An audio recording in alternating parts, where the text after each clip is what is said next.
الله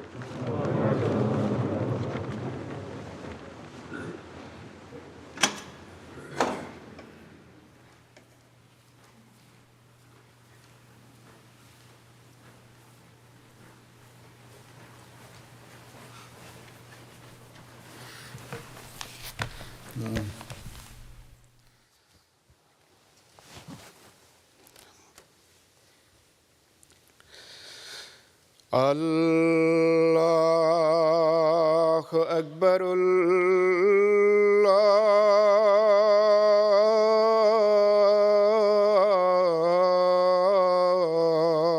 الله أكبر. الله أكبر.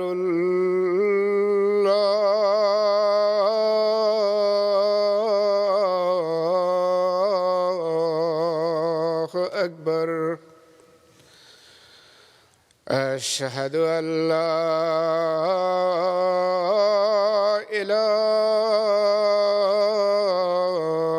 إله إلا الله. أشهد أن لا إله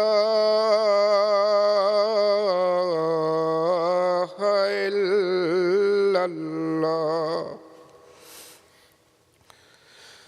أشهد أن محمدًا رسول الله.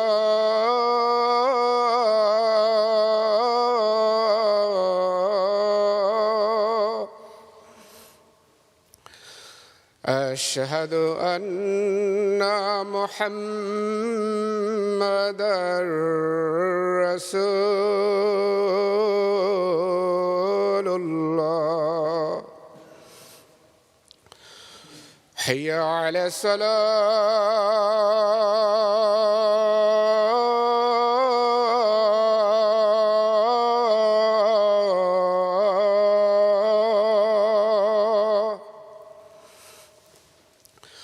حي على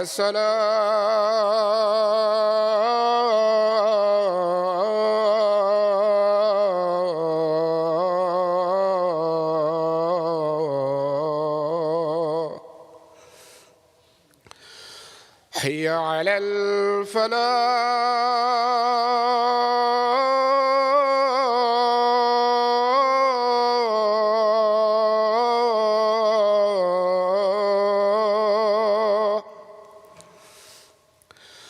حي على الفلاح.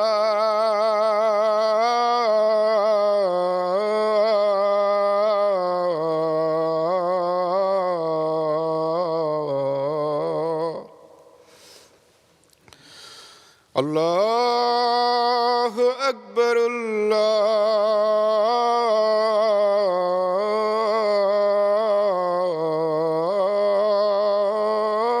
الله أكبر. لا إله إلا الله.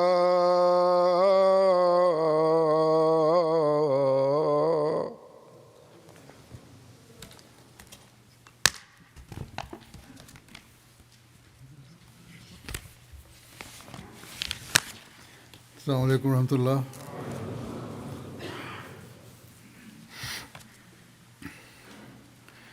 أشهد أن لا إله إلا الله وحده لا شريك له وأشهد أن محمدًا عبده ورسوله. أما بعد فأعوذ بالله من الشيطان الرجيم. بسم الله الرحمن الرحيم. الحمد لله رب العالمين. الرحمن الرحيم. مالك يوم الدين.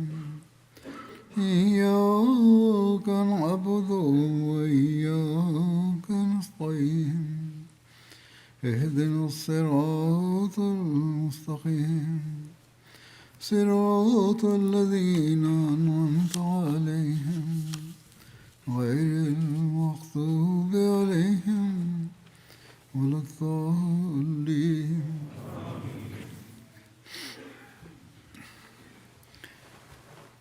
गुज़श्ता खुतबे में বিগত খুতবায় सल्लल्लाहु अलैहि वसल्लम মহানবী সাল্লাল্লাহু আলাইহি সাল্লামের मोहब्बत इलाही के हवाले से খোদা প্রেমের বরাতে इस তার ज़माने में আদর্শ সম্পর্কে কিছু বর্ণনা করা হয়েছিল। सल्लल्लाहु अलैहि वसल्लम के বর্তমান যুগে इमाम सादिक के মহানবী ইসলামের নিবেদিত প্রাণ দাসের मुताबिक কর্মে এবং इत्तिबा में তার इस मोहब्बत इलाही की झलक हमें नजर মনিবের আনুগত্যের ये मिसाल আয়নায় সেই ঐশী প্রেমের ताला की मोहब्बत প্রতিফলন আমরা দেখতে পাই। এই উদাহরণগুলো আজও বিদ্যমান। और অর্থাৎ মহান আল্লাহর ভালোবাসার যে উচ্চমান রয়েছে आप पर আর এর ফলে তার প্রতি আল্লাহর যে অনুগ্রহরাজি বর্ষিত হয়েছে এবং খোদা তাআলার প্রতি लोग भी महसूस करते তার যে ভালোবাসা ছিল তা অন্যরাও অনুভব করত। हैं। ये कुछ वाकयात बयान करने से पहले আমি কিছু ঘটনা বর্ণনা করব, কিন্তু এর পূর্বে कि अपने अल्फाज में হযরত মসিহ মাউদ আলাইহিস সালাতু ওয়াস সালামের जिक्र करता हूँ। নিজের ভাষায় সেই ভালোবাসার एक जगह फरमाते हैं কথা उल्लेख করছি। তিনি এক স্থানে বলেন, मैं कुछ बयान नहीं कर सकता আমি জানি না বা আমি বর্ণনা করতে পারি না যে আমার जिसकी वजह से ये अनायत কোন इलाही এমন शामिल हुई। এমন আমল বা কর্মের কারণে এই ঐশী অনুগ্রহ আমার প্রতি বর্ষিত হয়েছে। আমি কেবল कि फितरतन मेरे নিজের মাঝে खुदा ताला की तरफ এই অনুভূতি পাই যে স্বভাবগতভাবে আমার হৃদয়ে মহান আল্লাহর প্রতি रोकने से रुक नहीं सकता। আনুগত্যের এক আকর্ষণ রয়েছে যা কোনো বাঁধন মানে না। ताला की मुझ पर এটি আল্লাহ তাআলারই আমার প্রতি অনুগ্রহ যা মহান আল্লাহ আমার প্রতি করেছেন। गुज़श्ता खुतबे में जिक्र किया था, যেমনটি আমি বিগত খুতবায় উল্লেখ করেছিলাম যে তিনি আলাইহিস সালাম कई जगह फरमाया है অনেক স্থানে এটিও বলেছেন सब कुछ मुझे যে इसलिए मिला এসব কিছু कि मैं अल्लाह ताला के महबूब আমি লাভ করেছি এই কারণে सल्लल्लाहु अलैहि वसल्लम যে আমি আমার আল্লাহর প্রিয় নবী মুহাম্মদ সাল্লাল্লাহু আলাইহি ওয়াসাল্লামের পূর্ণ से मोहब्बत আনুগত্যকারী অনুসারী এবং और इसके তার नतीजे একজন খাঁটি প্রেমিক। ताला की मोहब्बत এর दरवाजे ফলে আমার উপর বা আমার প্রতি মহান আল্লাহর ভালোবাসার দ্বার इदराक भी मुझे पैदा हुआ। উন্মুক্ত হতে থাকে এবং এর अल्लाह के फजलों की बारिश চেতনা এবং উপলব্ধিও আমার মাঝে সৃষ্টি হয়েছে। এরপর আল্লাহর অনুগ্রহের বারিধারা আমার উপর ক্রমাগতভাবে का जिक्र करते हुए বর্ষিত হতে থাকে। তার হৃদয়ের এই অবস্থা शेख यकूब अली साहब বর্ণনা করতে গিয়ে তার लिखते हैं জীবনের বা জীবনের উপর আলোকপাত করে শেখ ইয়াকুব আলী ইরফানি বলেন, कि अल-मसाजिद হযরত মসিহ মাসলাম লিখেছেন, আল মাসাজিদু মাকানি ওয়া সালিহুনা ইখওয়ানি ওয়া যিকরুল্লাহি মালি व खल्क़ ওয়া খালকুল্লাহি আয়ালি। मेरा मकान অর্থাৎ মসজিদ সমূহ আমার আবাসস্থল, मेरे भाई हैं, পুণ্যবানগণ আমার ভাই, আল্লাহ তাআলার স্মরণ বা আল্লাহর জিকির হলো আমার ধন সম্পদ, मेरा कुंबा है। আল্লাহর সৃষ্টি হলো আমার পরিবার। सब कुछ अल्लाह ताला के गिर्द ही घूम रहा है। অর্থাৎ সবকিছু খোদা তাআলার পবিত্র সত্তাকে কেন্দ্র করেই मुस्लिम अलैहिस्सलातु আবর্তিত হচ্ছে। হযরত মসিহ ইসলাম এই কথাই বলেছেন। হযরত মসিহ ইসলাম এক স্থানে বলেন, एक शय से আমরা প্রতিটি বস্তুকে শুধু খোদা তাআলার জন্য ভালোবেসে থাকি। স্ত্রী হোক, बच्चे हों, সন্তান হোক, दोस्त हों, বন্ধু বান্ধব से হোক, हमारा ताल्लुक সবার সাথেই আমাদের সম্পর্ক কেবল খোদা তাআলার সন্তুষ্টির জন্য। এটি সেই শিক্ষা যা মহান আল্লাহ দান করেছেন। और जिसको फिर हज़रत सल्लल्लाहु अलैहि वसल्लम আর মহানবী সাল্লাল্লাহু আলাইহি को फैलाओ। বলেছেন যে শিক্ষা তোমরা প্রচার सबसे ज़्यादा इजहार করে যাও। इस ज़माने में এই যুগে এর সবচেয়ে বেশি सल्लल्लाहु अलैहि वसल्लम की इत्तिबा में বহিঃপ্রকাশ ঘটে মহানবের আনুগত্যে হযরত মসিহ মাউদ আলাইহিস সালাতু ওয়াস সালামের কর্মের মাধ্যমেই। मसीह मौद अलैहिस्सलातु হযরত মসিহ মাউদ আলাইহিস সালাতু ওয়াস সালাম এক স্থানে বলেন, सादिक तो इब्तिलाओं के वक्त में সত্যবাদীরা साबित कदम रहते हैं পরীক্ষার সময় অটল থাকেন এবং তারা জানেন कि आखिर যে অবশেষে আল্লাহ তাআলা আমাদেরই সহায় হবেন। आजिज़ अगरचे এই অধম যদিও এমন से खुदा ताला का शुक्र একনিষ্ঠ বন্ধুদের অস্তিত্বের জন্য মহান আল্লাহর দরবারে কৃতজ্ঞতা প্রকাশ করে, কিন্তু তা সত্ত্বেও এই ঈমানও আছে, এই ঈমানও রাখে যদি একজনও সাথে না থাকে এবং সবাই ছেড়ে নিজ নিজ পথ ধরে, তবুও আমার কোনো ভয় নেই, खुदा ताला मेरे কারণ আমি জানি মহান আল্লাহ আমার সাথে আছেন। যদি আমাকে পিষে ফেলা হয়, চূর্ণ বিচূর্ণ করে দেয়া হয় এবং একটি ধূলিকণার চেয়েও তুচ্ছ করে ফেলা হয় এবং চতুর্দিক থেকে কষ্ট, গালি, অভিসম্পাত দেখি, তবুও আমি कोई नहीं जानता পরিশেষে বিজয়ী হব। मेरे साथ আমাকে তিনি ছাড়া আর কেউ জানে না যিনি আমার সাথে আছেন। আমি কখনো ধ্বংস হতে পারি না। শত্রুদের চেষ্টা বৃথা, मंसूबे ला हासिल হিংসুকদের পরিকল্পনা নিষ্ফল।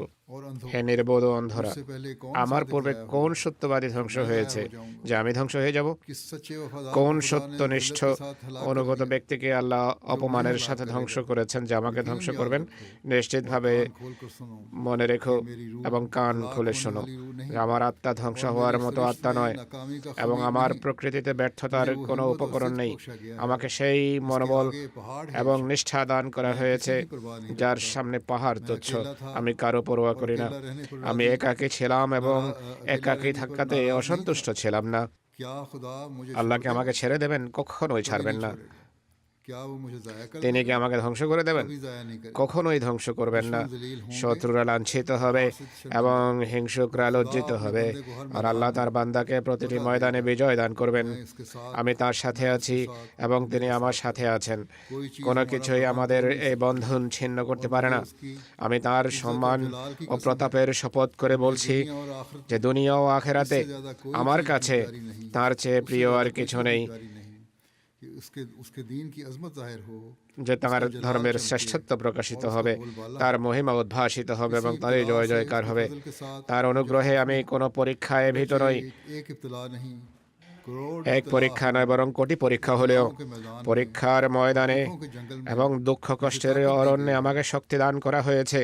फारसी में फरमाते हैं एक शेर में ফার্সি ভাষায় তিনি এক কবিতায় বলেন যে মান না আনাস্তম কে রুজে पुश्ते জং বিনি পুষ্টেমান আমানাম अंदर কান্দার মিয়নে খক खाक हूँ ওখন বিনি সারি। यानी मैं वो नहीं আমি कि जंग के এমন নই যে যুদ্ধের দিন तुम मेरी पीठ देख सको, তোমরা আমার পিঠ দেখবে, বরং আমি সে ব্যক্তি सर खाक व खाक যার মস্তক दरमियान देखोगे তুমি ধুলা ও রক্তের মাঝে দেখতে পাবে। कि ये मेरी हालत है। खुदा ताला তিনি বলেন, খোদার ভালোবাসায় এই হলো আমার অবস্থা। नहीं चाहता অতএব কেউ যদি আমার পদাঙ্কে চলতে না চায়, अलग हो जाए। তিনি জামাতকে সম্বোধন করে বলছেন, তবে সে যেন আমার থেকে পৃথক হয়ে যায়। कौन कौन से होलनाक দুঃখ কষ্ট তো আসবেই। আমি জানি না चार वादियां दरपेश हैं। সামনে আরো কত ভয়ানক অরণ্য এবং কণ্টকাকীর্ণ উপত্যকা রয়েছে যা আমাকে অতিক্রম করতে হবে।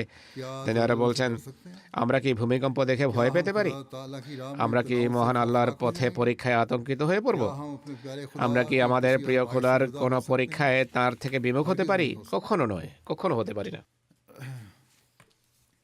एक रिवायत है मिर्जा बशीर अहमद साहब হযরত মির্জা বশির আহমদ সাহেব একটি जिसमें अल्लाह ताला রওয়ায়াত से मोहब्बत বর্ণনা করেন যাতে আল্লাহর প্রতি ভালোবাসা এবং তার ধর্মের খাতিরে আত্মত্যাগের উদ্দীপনার উল্লেখ করে তিনি বলছেন बशीर अहमद साहब फरमाते हैं कि मुझे मौलवी सरवर शाह साहब ने ये बताया মৌলানা সরওয়ার শাহ সাহেব আমাকে এই ঘটনাটি जिन दिनों বলেছেন, তিনি রওয়ায়াত করেছেন যে দিনগুলোতে গুরদাসপুরে করম দিনের মামলা চলছিল এবং ম্যাজিস্ট্রেট तारीख डाली हुई थी। পরবর্তী তারিখ নির্ধারণ করে রেখেছিল, তখন হযরত সাহেব কাদিয়ানে অবস্থান করছিলেন। হুজুর মামলার দুদিন পূর্বে আমাকে গুরদাসপুরে পাঠিয়েছেন যাতে আমি সেখানে গিয়ে কিছু উদ্ধৃতি খুঁজে हवाले पेश होने প্রস্তুত রাখি, কেননা পরবর্তী শুনানিতে সেই উদ্ধৃতিগুলো পেশ হওয়ার কথা ছিল। হুজুর আমার সাথে শেখ হামেদ আলী সাহেব এবং আব্দুর রহিম বাবুর্চিকেও मैं गुरदासपुर मकान গুরদাসপুরে পাঠিয়েছেন। जब हम मकान যখন আমরা मकान पर आए গুরদাসপুরের বাসায় পৌঁছলাম, नीचे से डॉक्टर मोहम्मद इस्माइल তখন নিজ থেকে মরহুম ডাক্তার মোহাম্মদ ইসমাইল খান সাহেবকে ডাক দিলাম। তিনি সেখানে অবস্থান করছিলেন। আমরা তাকে নিচে এসে দরজা খুলতে বললাম। ডাক্তার সাহেব তখন সেই বাসায় हमारे आवाज देने ওপর তলায় অবস্থান করছিলেন। আমাদের ডাক শুনে ডাক্তার সাহেব चिल्लाना शुरू कर বেকুল হয়ে কাঁদতে এবং চিৎকার করতে আরম্ভ করেন। আমরা বেশ কয়েকবার ডাকলাম, তিনি थोड़ी देर बाद ক্রমাগতভাবে কেঁদে যাচ্ছিলেন। অবশেষে কিছুক্ষণ পর তিনি চোখ মুছতে মুছতে নিচে আসলেন। कि मेरे আমরা কান্নার কারণ জিজ্ঞেস করলে তিনি বললেন যে আমার কাছে মুন্সি মোহাম্মদ হোসেন এসেছিল। সে আদালতে মুন্সি হিসেবে কর্মরত ছিল, একজন আহমদি ছিল। মোনা সাহেব বলেন যে উক্ত মোহাম্মদ হোসেন গুরদাসপুরের কোনো এক আদালতে था কেরানি বা পেশকার হিসাবে নিযুক্ত ছিল এবং সে জামাতের ঘোর বিরোধী ছিল। সে মৌলভী মোহাম্মদ হোসেন বাটালবির সাথে মেলামেশা রাখত। खैर যা হোক, ডাক্তার সাহেব বলেন कि यानी डॉक्टर साहब जी जब बुलाए नीचे आए तो उन्होंने बताया নিচে এসে বললেন যে মুন্সি মোহাম্মদ হোসেন এসেছিল আর সে আমাকে বলেছে যে আজকাল এখানে আর্যদের জলসা চলছে, কিছু আর্য তাদের বন্ধুদেরও সেই জলসায় নিয়ে গিয়েছিল। मैं भी वहाँ चला गया সেই সূত্রে আমিও আমার এক আর্য বন্ধুর সাথে সেখানে যাই। জলসার কার্যক্রম শেষ হওয়ার পর কর্তৃপক্ষ ঘোষণা করে सही कार्रवाई हो যে चुकी জলসার কার্যক্রম সমাপ্ত হয়েছে, এখন সাধারণ মানুষ है प्राइवेट बातें करनी চলে যান, আমাদের কিছু ব্যক্তিগত আলোচনা রয়েছে। সবাই সেখান থেকে উঠে যায়। আমিও যাচ্ছিলাম, কিন্তু আমার कि इकट्ठे चलेंगे আর্য বন্ধু বলল যে होकर बैठ जाएं আমরা একসাথেই যাব, बाहर इंतजार আপনি এক পাশে গিয়ে বসুন বা বাইরে অপেক্ষা করুন। होकर बैठ गया আমি সেখানে এক পাশে গিয়ে বসে পড়লাম। মোহাম্মদ হোসেন फिर आर्यों में সাহেব से যিনি আহমদে ছিলেন তিনি বলছেন। और এরপর আর্যদের এক ব্যক্তি উঠে फिर कहने लगा দাঁড়ালো এবং ম্যাজিস্ট্রেটের কাছে মির্জা সাহেবের নাম নিয়ে বলতে লাগলো, लीडर এ ব্যক্তি আমাদের ঘোষ শত্রু এবং আমাদের নেতা লেখরামের হত্যাকারী। में शिकार है এখন সে আপনার শিকার, আপনার নাগালের ভিতর রয়েছে, আর পুরো জাতির দৃষ্টি আপনার দিকে। शिकार को আপনি যদি এই শিকার হাতছাড়া করেন कौम के दुश्मन हो তবে আপনি জাতির প্রতি শত্রুতা করছেন বলে গণ্য হবেন। उस शख्स ने সেই ব্যক্তি এই ধরনের উত্তেজনামূলক কথাবার্তা বলে। তখন ম্যাজিস্ট্রেট উত্তর দেয়, पहले से আমার তো है कि हो सके तो ना सिर्फ मिर्जा পূর্ব থেকেই ইচ্ছা এমনই, সম্ভব হলে শুধু মির্জাকে নয় বরং এই মামলায় তার যত সঙ্গী जहन्नम में पहुंचा ও সাথী আছে সবাইকে জাহান্নামে পৌঁছে দেব।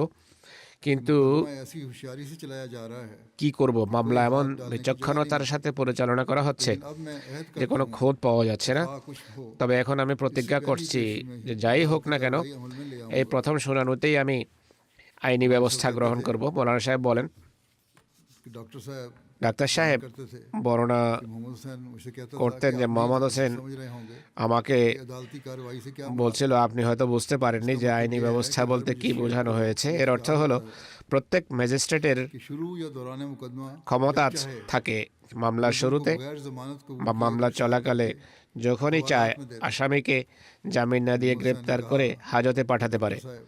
মোহাম্মদ হোসেন বলল, ডাক্তার সাহেব আপনি জানেন যে আমি আপনাদের জামাতের ঘোর বিরোধী। हुसैन का ये बहराव था মৌলভী মোহাম্মদ হোসেনের অনুসারী ছিল এই ব্যক্তি। বিরোধী হওয়া সত্ত্বেও एक मगर मुझ में ये बात है আমার মধ্যে मोअज़्ज़ज़ खानदान को এই বৈশিষ্ট্য আছে যে আমি সম্মানিত পরিবারকে ধ্বংস হতে দেখতে পারি না, বিশেষ করে হিন্দুদের হাতে লাঞ্ছিত হতে দেখতে চাই না।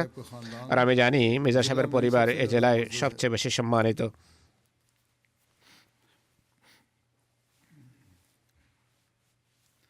बस मैंने आपको ये खबर তাই আমি আপনাকে এই খবরটি পৌঁছে দিলাম उसका कोई इंतजाम যেন আপনারা मेरे ख्याल में উপযুক্ত ব্যবস্থা নিতে পারেন।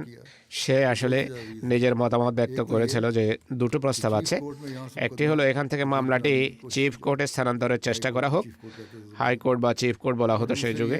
कि खा किसी तरह हो আর দ্বিতীয়টি হলো साहब इस आइंदा पेशी में যেভাবেই হোক না কেন মির্জা সাহেব যেন আগামী শুনানিতে আদালতে উপস্থিত না হন এবং একটি ডাক্তারি সার্টিফিকেট পেশ করে দেন। कि जब মৌলানা সাহেব क्या सुनाया বলেন, ডাক্তার साहब যখন এই ঘটনাটি শোনালেন सख्त खौफजदा हो তখন আমরা সবাই অত্যন্ত ভীত হয়ে পড়লাম এবং সিদ্ধান্ত নিলাম कादियान कोई आदमी যে এখনই কোনো ব্যক্তিকে কাদিয়ানে পাঠিয়ে দেওয়া উচিত, को ये वाकयात सुना যে গিয়ে হযরত সাহেবকে এই ঘটনা বিস্তারিত অবহিত করবে। রাত হয়ে গিয়েছিল, আমরা तलाश की ঘোড়ার গাড়ি খুঁজলাম। की या घोड़े की और गोकई यके যদিও বেশ কিছু अगर मुखालफत का इतना এক্কা গাড়ি ছিল, কিন্তু বিরোধিতার जोश ना मिलता জোশ এতই প্রবল ছিল যে কোনো এক্কা গাড়ি বা ঘোড়ার গাড়ি পাওয়া যাচ্ছিল না। करते थे কেউ যাওয়ার জন্য প্রস্তুত ছিল না, অস্বীকার করে যেতে। আমরা कहा 4 গুণ ভাড়া দেওয়ার কথা বললাম, কিন্তু কোনো आखिर हम এক্কাওয়ালা প্রস্তুত হয়নি। শেষ পর্যন্ত আমরা तीसरे शख्स को শেখ হামিদ আলী এবং আব্দুর রহিম বাবুর্চি এবং তৃতীয় এক ব্যক্তিকে के वक्त कादियान पहुंचे কাদিয়া পায়ে হেঁটে सबसे मुख्तसरन কাদিয়ানে পাঠিয়ে দিলাম। তারা ফজরের নামাজের সময় কাদিয়ানে পৌঁছালেন এবং হুজুরকে সংক্ষেপে সব নিবেদন করলেন। ख्वाजा साहब और मौलवी मोहम्मद अली साहब খাজা সাহেব এবং মৌলভী মোহাম্মদ আলী সাহেব वहाँ मिल लेंगे লাহোর থেকে আসার পথে আমাদের সাথে দেখা করবেন। मौलवी मोहम्मद अली साहब হযরত মসিহ আসলাম এই কথা বললেন, उनसे हम जिक्र আমরা करेंगे সব सारी কথা बातें बता रहे थे তাদেরকে বলবো যা তোমরা বলছো। আর তখনই कि तब्दील मुकदमा की বোঝা যাবে যে মামলা স্থানান্তরের स्टेट की কি হলো। ম্যাজিস্ট্রেটের পক্ষপাতিত্ব বুঝতে পেরে আমাদের উকিলরা किसी दूसरी अदालत में পূর্বে মামলাটি অন্য কোনো আদালতে স্থানান্তরের জন্য पास दी हुई थी চিফ কোর্টে আবেদন করে রেখেছিলেন। हुजूर बटाला आ गए সেদিনই হুজুর বাটালা আসেন ট্রেনে। মৌলভী মোহাম্মদ আলী সাহেব এবং খাজা সাহেবের সাথে দেখা হয়ে গেল। তারা খবর দিলেন যে মামলা স্থানান্তরের চেষ্টা ব্যর্থ হয়েছে। चीफ कोर्ट में চিফ কোর্টে মামলা স্থানান্তরের दी थी যে আবেদন করা হয়েছিল তা সফল হয়নি। এরপর হুজুর গুরদাসপুর চলে আসেন।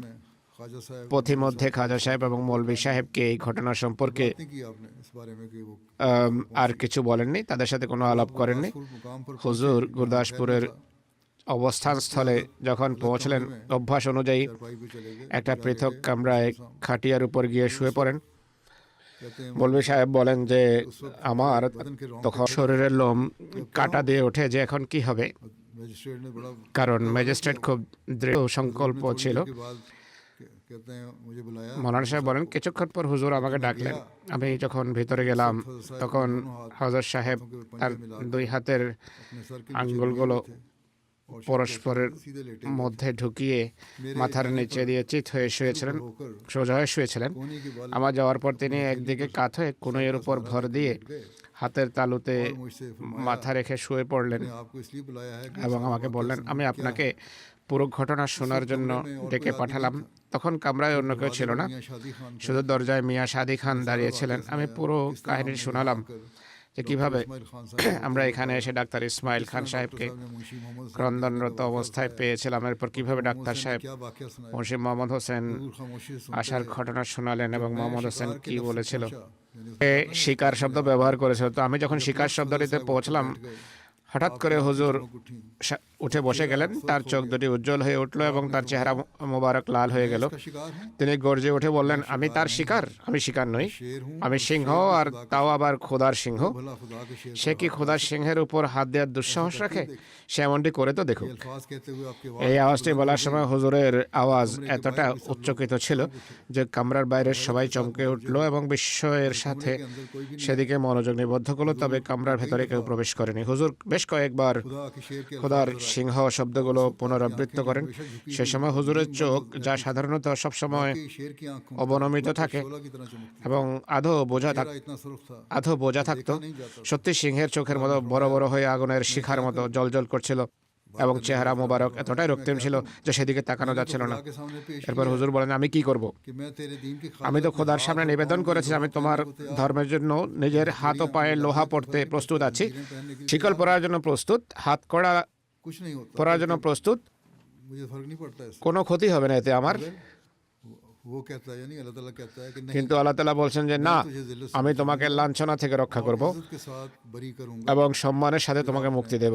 मोहब्बत इलाही पर तकरीर এরপর হুজুর ঐশী প্রেমের উপর বক্তব্য দিতে শুরু করেন। के साथ बोलते रहे প্রায় আধা ঘন্টা যাবত অত্যন্ত উদ্দীপনার সাথে আল্লাহর ভালোবাসার বিষয়ে বক্তৃতা করতে থাকেন। कुर्बानी का আল্লাহ তাআলার প্রতি প্রেম ও ভালোবাসার আত্মোৎসর্গের এক অদ্ভুত বিস্ময়কর ধারণা এটি। भरोसा আল্লাহর সত্তার উপর তার কত গভীর ভরসা ছিল, আর এই ভরসা ছিল মূলত मैं अल्लाह ताला से मोहब्बत करता हूँ ঐশী और उसकी প্রেম, খোদার ভালোবাসার ফল।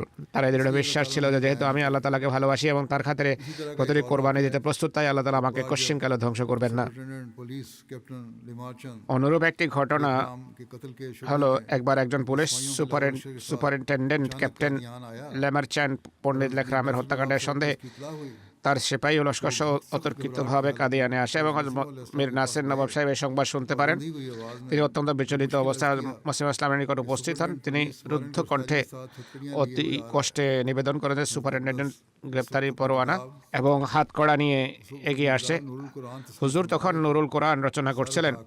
মাথা তুলে इत्मीनान से आपने অত্যন্ত প্রশান্ত चित्ते মুচকি হেসে कि मीर साहब তিনি বলেন, মীর সাহেব, खुशियों में चांदी सोने के कंगन पहना লোকেরা আনন্দের সময় সোনা ও রূপার কঙ্কন পরিধান করে, राह में আমরা না হয় ভেবে নেব যে আমরা আল্লাহ তাআলার পথে লোহার কঙ্কন পরেছি। तामुल के बाद এরপর কিঞ্চিত বিরতি দিয়ে বলেন, তবে এমনটি কখনো হবে না, खुदा ताला की अपनी কারণ খোদা তাআলার নিজস্ব ব্যবস্থাপনার কিছু নিখুঁত নিয়ম নীতি আছে। তিনি তার খলিফা ও প্রেরিত পুরুষদের এমন লাঞ্ছিত করেন না। उन्हें कामयाबी नहीं বস্তুত শেষ পর্যন্ত তাই হয়েছে এবং তারা সফল হয়নি। অনুরূপভাবে আরেকটি বর্ণনা, আরেকটি রওয়ায়াত মৌলভী আব্দুল করিম সিয়ালকোটি अंदर के मुकाम লিখেছেন। তিনি বলেন একবার তিনি জলন্ধর নামক স্থানে বলেছিলেন, में अंदेशा अपनी পরীক্ষার সময় আমাদের জামাতের কিছু দুর্বল চিত্ত লোকদের ব্যাপারে আমরা শঙ্কিত হই। की फिक्र होती জামাতের দুর্বলদের নিয়ে আমি চিন্তিত থাকি। অর্থাৎ পরীক্ষা তো আসে, মামলা মোকদ্দমাও হয়, বিরোধিতাও হয়, है आपकी जमात के अफराद की भी তারও এবং তার জামাতের সদস্যদেরও পরীক্ষা দিতে হয়।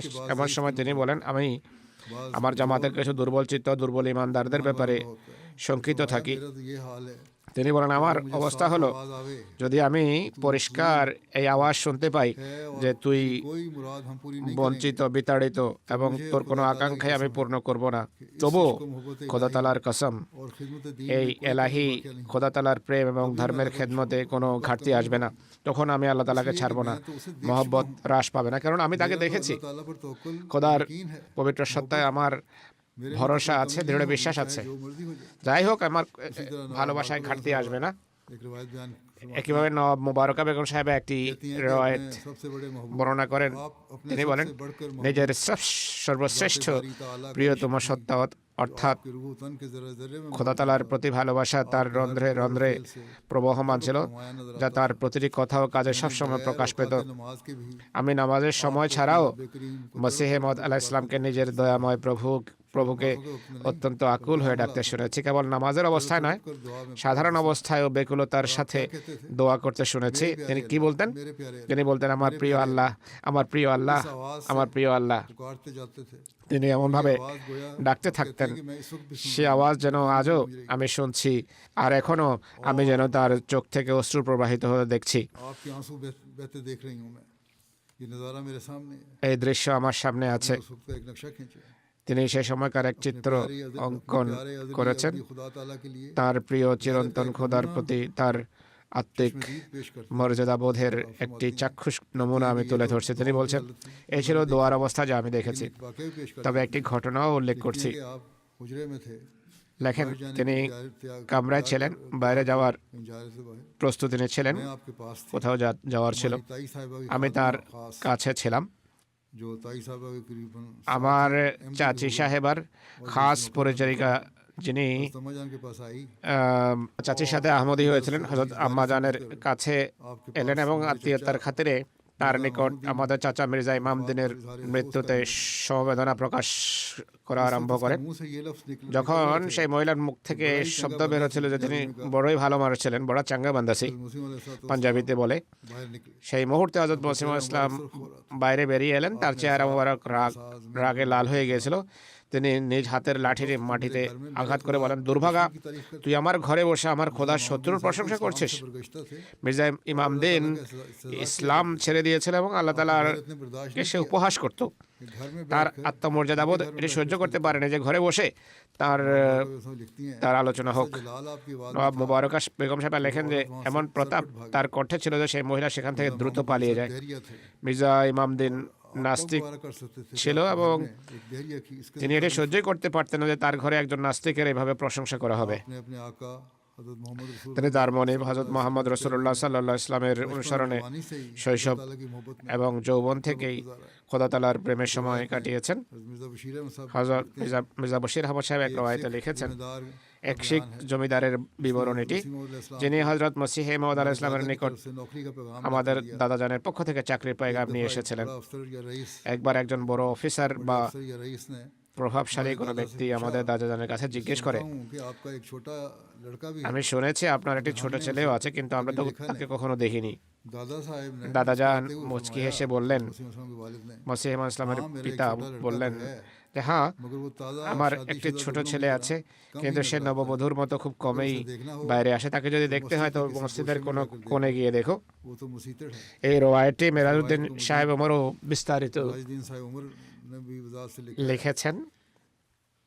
कि उन्होंने फरमाया कि मस्जिद में তিনি जाकर বলেন, सिखाया कि মসজিদে গিয়ে तलाश करो, वहाँ वज़ू करने की जगह অজুখানায় তালাশ করো, टूटियां वहाँ जाके সেখানে অজুর পানির কল আছে। ना मिले, যদি সেখানে না পাও তবে নিরাশ হয়ে ফিরে এসো না। मस्जिद के अंदर चले जाना, মসজিদের ভিতরে প্রবেশ করো, সেখানে কোনো কোণে সন্ধান করো। वहाँ भी ना मिले, যদি সেখানেও না পাও फिर भी ना उम्मीद তবে होकर लौट मत आना। হতাশ হয়ে ফিরে এসো না।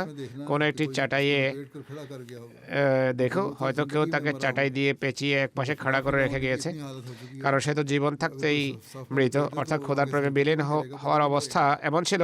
কেউ যদি তাকে চাটাইয়ে পেঁচিয়েও রাখে তবুও কোনো নড়াচড়া করবেন না তিনি।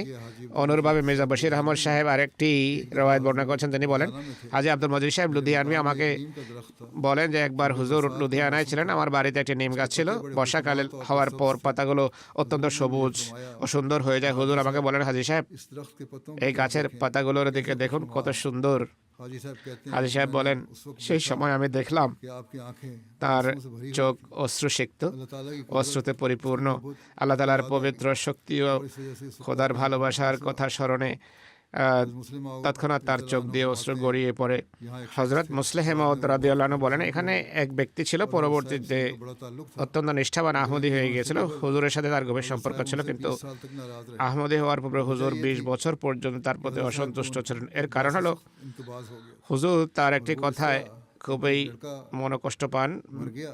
বিরক্তি हजरत অনুভব साहब করেন। अपने ঘটনাটি भाई के ছিল, साथ उनके यहाँ তার এক एकदम ছেলে गुस्से में মারা गए, যায়। হুজুর তার ভাইয়ের সাথে अफसोस करने गए। শোক প্রকাশ করতে इनका যান। कायदा था कि তাদের जब মাঝে कोई নিয়ম शख्स ছিল, आता যখন কোনো ব্যক্তি और इससे उनके बहुत दोस्ताना আসতো ताल्लुकात এবং होते, তার সাথে বন্ধুত্বপূর্ণ उससे সম্পর্ক बगलगीर होकर থাকলে তবে रोते और তাকে জড়িয়ে खुशी ধরে बांटते। উচ্চস্বরে কাঁদত এবং इसके চিৎকার मुताबिक করত। उन्होंने সেই हजरत অনুযায়ী साहब के তিনি बड़े भाई से হুজুরের বড় ভাইয়ের बगलगीर সাথে होकर কোলাকুলি করে गले मिलकर रोते हुए कहा, বিলাপ আরম্ভ खुदा করে ने দেয় এবং मुझ पर বলে बड़ा जुल्म किया। যে খোদা আমার উপর বড় रसूल জুলুম अल्लाह করেছেন। से এই কথা ऐसी শুনে नफरत हो गई মসিহ ইসলামের कि उनकी शक्ल भी মনে नहीं এমন देखना चाहते। ঘৃণা হয় যে তিনি তার চেহারাও बाद में দেখতে खुदा চাইতেন ताला না। ने পরবর্তীতে আল্লাহ তালা তাকে তৌফিক দান করেন বা সেই ব্যক্তি এসব অজ্ঞতা থেকে বেরিয়ে আসে। हजरत मिर्जा बशीर अहमद কিভাবে साहब হজরত মির্জা বশির আহমদ সাহেব मुंशी ज़फ़र আরেকটি साहब ঘটনা বর্ণনা করেন। कपूरथलवी ने কপুরথলার মুন্সি জাফর আহমদ সাহেব बड़ी तहरीर मुझसे बयान किया। লিখিত আমাকে हजरत मसीह জানিয়েছেন इस्लाम को दौरान सर যে का হজরত अरसा था, মসিম चक्कर ইসলামের में तकलीफ মাথা ব্যথা বা মাথা ঘোরার সমস্যা ছিল। জনৈক চিকিৎসক সম্পর্কে সংবাদ আসে যে এই রোগের চিকিৎসায় তার বিশেষ দক্ষতা রয়েছে, তাকে ডাকা হয়। आया भेजकर और कहीं दूर से পয়সা ভাড়া পাঠিয়ে দূর থেকে ডাকা হয়। সেই হুজুরকে দেখে বলে, 2 দিনেই আমি আপনাকে সুস্থ করে দেব। साहब अंदर चले गए। এই কথা শুনে হুজুর ভেতরে চলে যান এবং হজরত মৌলভী নুরুদ্দিন সাহেবকে शख्स से मैं इलाज চিরকুট লিখে পাঠান যে এই ব্যক্তির মাধ্যমে আমি কখনো চিকিৎসা করাতে চাই না। সে কি খোদা হওয়ার দাবি করে? को वापस कराया कि তাকে रुपया और मजीद ফেরার ভাড়া এবং আরো অতিরিক্ত 25 টাকা দিয়ে বিদায় করে দিন। से रुखसत कर दें। অতএব তেমনই করা হলো। ऐसा ही किया गया। তিনি বললেন, आपने फरमाया সে ये कहता है कि मैं ठीक বলে যে আমি ঠিক করে দেব। আল্লাহ তাআলা ছাড়া কে আছে মানুষকে আরোগ্য দান করতে পারে? প্রকৃত শাফায়াত শাফি বা আরোগ্য দানকারী হলেন আল্লাহ। অনুরূপভাবে মির্জা বশির আহমদ সাহেব আরো একটি ঘটনা বর্ণনা করেন। এটিও चौधरी रुस्तम अली साहब কপুরথলার মুন্সি জাফর আহমদ সাহেব বর্ণিত। इंस्पेक्टर रेलवे थे। চৌধুরী রুস্তম আলী খান সাহেব রেলওয়ের ইন্সপেক্টর ছিলেন। তিনি মাসিক 150 টাকা বেতন পেতেন। অত্যন্ত নিষ্ঠাবান এবং জামাতের উল্লেখযোগ্য ব্যক্তিদের একজন ছিলেন। वो 20 रुपये তিনি নিজের কাছে মাসিক মাত্র 20 টাকা রেখে বাকি পুরো বেতন साहब को भेज देते। হজরত মসিহ ইসলামের কাছে পাঠিয়ে দিতেন। সবসময় এটি তার রীতি ছিল। महज एक তার महज एक लड़का था, ঘরে वो बीमार हुआ। একটি মাত্র সন্তান ছিল যে অসুস্থ হয়ে পড়ে। তিনি তাকে কাদিয়া নিয়ে আসেন। তার वसीम अलैहिस्सलाम के সস্ত্রী কাদিয়ান আসেন, মসিহ ইসলামের বাড়িতে অবস্থান করেন। उसने एक दिन হুজুর একদিন বললেন, रात मैंने রাতে আমি স্বপ্নে দেখেছি कि मेरे खुदा যে को আমার गालियां देता। খোদাকে কেউ গালি দিচ্ছে। मुझे इसका बड़ा सदमा এতে আমি প্রচন্ড আঘাত পেয়েছি। रोया का जिक्र फरमाया তিনি সে স্বপ্নের কথা উল্লেখ করলেন। তারপরের দিনই চৌধুরী সাহেবের ছেলেটি মারা যায়। क्योंकि एक ही लड़का था। একমাত্র সন্তান ছিল। वालदा ने তার মা খুব বেশি বিলাপ এবং আহাজারি আরম্ভ করে এই অবস্থায় তার মুখ থেকে বেরিয়ে যায়, ওরে জালেম, तूने मुझ पर बड़ा जुल्म किया। হে জালেম, তুমি আমার প্রতি অনেক অন্যায় করেছো। ऐसे अल्फाज वो कहती रही। তিনি আল্লাহকে সম্বোধন করে এই জাতীয় শব্দ বলতে থাকে। হযরত মসিহ ইসলামের आप बाहर तशरीफ लाए। কর্ণগোচর হয়। তখনই তিনি বাইরে আসলেন। তাকে দেখে মনে হচ্ছিল তিনি অত্যন্ত ব্যথিত এবং প্রচন্ড আবেগের সাথে তিনি বলেন, এই মুহূর্তে घर से निकल जाए। এই মহিলা যেন আমার ঘর থেকে বেরিয়ে যায়। मीर मोहम्मद ডাক্তার মীর মোহাম্মদ ইসমাইল সাহেব রাদিয়াল্লাহু আনহুর মহিয়সী মাতা, इस्माइल थी। তিনি অত্যন্ত বুদ্ধিমতী ও को समझाया আহ, कि हजरत বুদ্ধিমতী ছিলেন। তিনি চৌধুরী সাহেবের স্ত্রীকে বোঝালেন এবং বলেন যে হযরত সাহেব প্রচন্ড অসন্তুষ্ট হয়েছেন। এরপর সে মহিলা वालदा ने हजरत साहब से তওবা করলেন, ক্ষমা চাইলেন এবং বললেন যে তিনি আর কাঁদবেন না। মীর সাহেবের আম্মা হযরত সাহেবের কাছে এসে আর বললেন যে এখন ক্ষমা করে দেন। সে তওবা করেছে এবং কান্নাকাটি বন্ধ করে দিয়েছে। মসিহ ইসলাম বলেন, আচ্ছা তাকে থাকতে দাও এবং ছেলের দাফন কাফনের ব্যবস্থা করো। হযরত শেখ ইয়াকুব আলী ইরফানি की सीरत के तसरात রাদিয়াল্লাহু তাআলা আনহু মসিহ ইসলামের জীবনের একাধিক তুলে ধরতে গিয়ে के বলছেন, ढलौदी जाने का मुझे इत्तेफाक हुआ। हज़रत मसीह अलैहिस्सलाम फरमाते हैं, মসিহ ইসলাম বলছেন, खुद फरमाते हैं, নিজেই বলছেন, मौलवी इरफानी साहब ने लिखा है ইরফানি সাহেব লিখেছেন যে মসিহ ইসলাম নিজেই বলছেন, कि हमने फरमाया कि যখনই ढलौदी जाने ডালহৌসি যাওয়ার इत्तेफाक होता, সুযোগ হতো पहाड़ों के सब्ज़ाज़ार তখন পাহাড়ের সবুজ শ্যামল প্রান্তর এবং প্রবহমান ঝর্ণাধারা দেখে इख्तियार अल्लाह ताला की हमद का जोश অন্তরে অবলীলায় আল্লাহ তাআলার হামদ আর প্রশংসার এক প্রচণ্ড আবেগ সৃষ্টি হতো এবং ইবাদতের এক বিশেষ স্বাদ অনুভব হতো। আমি দেখতাম যে নিভৃতে ইবাদত করার জন্য সেখানে খুব ভালো সুযোগ इश्क व मोहब्बत का जिक्र পাওয়া যায়। অনুরূপভাবে ঐশী প্রেম এবং ভালোবাসার স্বাদ সম্পর্কে আলোচনা করতে গিয়ে তিনি এক জায়গায় বলেন, इलाही আল্লাহর इज़्ज़त वसाल से ভালোবাসার पेश आब এক है সুস্বাদু সুধা যা মিলনের की जाती है স্বাদ দ্বারা লালিত পালিত হয় को यानी कि তা তাদের अल्लाह से मोहब्बत करने খোদার প্রেমিকদের হৃদয়ে রাখা হয়। वाले वजूदों को हावन যদি তাদের हावन অস্তিত্বকে मसाइल में पीसा जाए অর্থাৎ যারা আল্লাহ তাআলাকে ভালোবাসেন তাদের অস্তিত্বকে যদি মুসিবতের হামানদিস্তায় চূর্ণ করা হয় এবং কঠোর নিপীড়ন যন্ত্রে রেখে নিংড়ানো হয়, ये कि अल्लाह ताला से তবে তাদের নির্যাস থেকে ঐশী প্রেম ব্যতীত আর কিছুই বের হবে না। के অর্থাৎ আল্লাহ তাআলার मोहब्बत होती है अल्लाह ताला প্রেমীদের হৃদয়ে এমন ভালোবাসা থাকে चाहे उनको যে আপনি তাদেরকে হামানদিস্তায় वाले कुंडी डंडा है उसमें पीसो या ग्राइंडर में रख जाओ অর্থাৎ গ্রাইন্ডারে যদি उनको निचोड़ दो চূর্ণ করেন निचोड़ो उनका এবং তাদের রস নেগড়ে নেন, लेकिन वहाँ मोहब्बत इलाही के সেখানে আল্লাহ তাআলার में नजर नहीं आया। মহব্বত এবং ভালোবাসা ছাড়া আর কিছুই দেখতে পাবেন না। मतलब शीर हसन बयान किया হযরত মির্জা বশির আহমদ সাহেব बख्श साहब মালিক से আল্লাহ বক্স সাহেবের বরাতে मिर्जा मुबारक के मसम আরেকটি রওয়ায়াত थे বর্ণনা করেছেন। হযরত মির্জা মুবারক আহমদ সাহেব नसीम অসুস্থ ছিলেন, তখন तशवीश তার ব্যাপারে মসিহ মওদের খুবই উদ্বেগ এবং উৎকণ্ঠা হয়। তিনি যখন ইন্তেকাল করেন, सरदार फजल हक সরদার ফজল হক সাহেব, इबादुल्लाह साहब मरहूम ডাক্তার ইবাদুল্লাহ মরহুম बंदा यानी कि वो खुद এবং আমি बख्याल ताज़ियत का ध्यान आए শোক প্রকাশের জন্য কাদিয়ান আসলাম, কিন্তু হুজুর যখন মসজিদে আসলেন हस्ब साबिक তখন হুজুরকে পূর্বের মতোই বরং তার চেয়েও বেশি প্রফুল্ল দেখাচ্ছিল। साहिबजादा मरहूम সাহেবজাদা সাহেবের মৃত্যুর প্রসঙ্গ আসলে হুজুর বললেন, के मुबारक है মুবারক, हो गया আমাদের মোবারক মারা গিয়েছে, আমার মওলার কথা পূর্ণ হয়েছে। बता दिया था তিনি আগেই জানিয়ে দিয়েছিলেন যে এই ছেলে হয় খুব দ্রুত মারা যাবে जल्द বা बहुत बाखुदा होगा অত্যন্ত উচ্চ পদস্থ খোদা প্রেমিক হবে। আল্লাহ তাআলা তাকে ডেকে পাঠিয়েছেন। এক মুবারক নয়, যদি হাজার ছেলেও হয় এবং হাজারও যদি মারা যায়, मौला खुश हो আর কিন্তু আমার প্রভু যদি সন্তুষ্ট হন, তার কথা যদি পূর্ণ হয়, তবে আমার খুশি এতেই নিহিত। এই অবস্থা দেখে তারা বলেন, আমরা তো শোক প্রকাশ করতে গিয়েছিলাম, কিন্তু আমাদের কারো শোক প্রকাশের সাহস হলো না। मुबारक बेगम साहब लिखती হযরত নবাব মুবারকা বেগম সাহেব লিখছেন, अल्लाह ताला की ज़ात पाक से आपका इश्क আল্লাহ তাআলার পবিত্র সত্তার সাথে তার অকৃত্রিম मैंने एक बार প্রেম दुआ करते সবসময় পরিলক্ষিত হতো। আমি একবার তাকে দোয়া করতে এবং কাঁদতে দেখেছি। অত্যন্ত ব্যথিত হৃদয়ে তিনি তার প্রভুকে ডাকছিলেন এবং বারবার अरे अल्लाह आपकी ज़ुबान पर বলছিলেন, আমার প্রিয় প্রভু, আমার প্রিয় প্রভু। এটি আমার স্বচক্ষে দেখা বিষয়।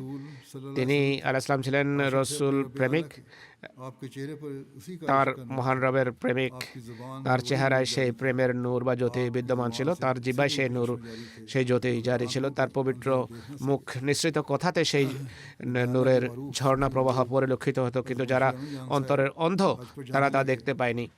লুধিয়ানার প্রখ্যাত সুফি হজরত মুন্সি আহমদ জান সাহেব যখন হজে যাওয়ার প্রস্তুতি নিচ্ছিলেন, মসিহ ইসলাম लिखते हैं লেখেন, এই অধম कि एक आजिज़ এবং इल्तिमास याद অকেজো বান্দার একটি বিনীত আরতি মনে রাখবেন।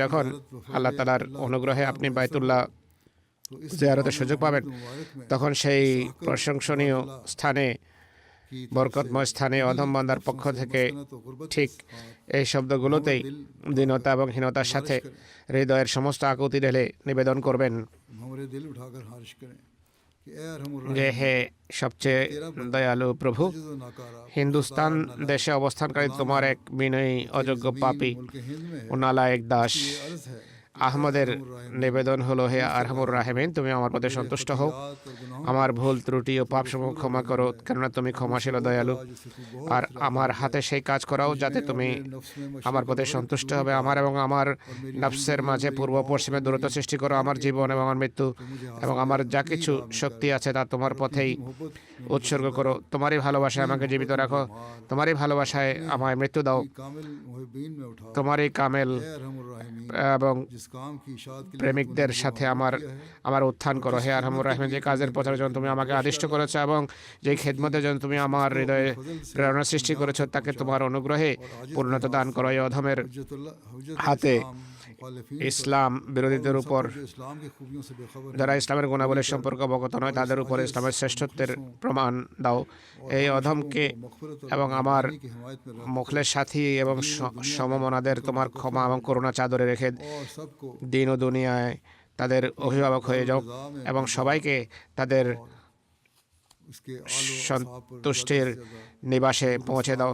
আর তার অর্থাৎ মোহাম্মদ সাল্লাল্লাহু আলাইহি ওয়াসাল্লামের বংশ এবং সাথীদের উপর উত্তরোত্তর দরুদ সালাম এবং বরকত নাযিল করো। पूरी दुआ के बाद इससे पढ़े हैं এই बीच में से रह भी गए हैं পুরো দোয়ার কিছু অংশ পাঠ করেছি, হয়তো মাঝখান থেকে কিছু অংশ বাদও পড়েছে। যাই হোক, হযরত মুন্সি সাহেব মসিহ ইসলামের নির্দেশ অনুযায়ী তার জামাতের সাথে সে বছর হাজে আকবরের সুযোগে বাইতুল্লাহ এবং আরাফাতের ময়দানে দোয়া করেছিলেন। एक एक लफ्ज़ আমরা দেখি যে এর প্রতিটি শব্দ ঐশী প্রেমে बाहर से मोहब्बत का इजहार होता রঞ্জিত এবং সুরভিত এক অদ্বিতীয় ভালোবাসার বহিঃপ্রকাশ ঘটছে है कि এবং তার से टूटता नजर आता খোদা প্রেম শব্দের है। हज़रत मुस्लिम রন্ধ্রে রন্ধ্রে ফুটে উঠছে। कहता हूँ মাসিম আসলাম বলছেন, कि अगर मुझे इस अमर का আমি বলি যে যদি আমাকে এই বিষয়ে নিশ্চিত করা হয় যে খোদা তালাকে ভালোবাসার কারণে এবং তার আনুগত্য করার কারণে কঠিন থেকে কঠিনতম শাস্তি দেওয়া হবে, फितरत ऐसी है তবু আমি কসম খেয়ে বলছি वो इन तकलीफों और बलाओं যে আমার প্রকৃতি এমনভাবে গঠিত যে সে এই কষ্ট এবং মুসিবতকে এক প্রকার স্বাদ এবং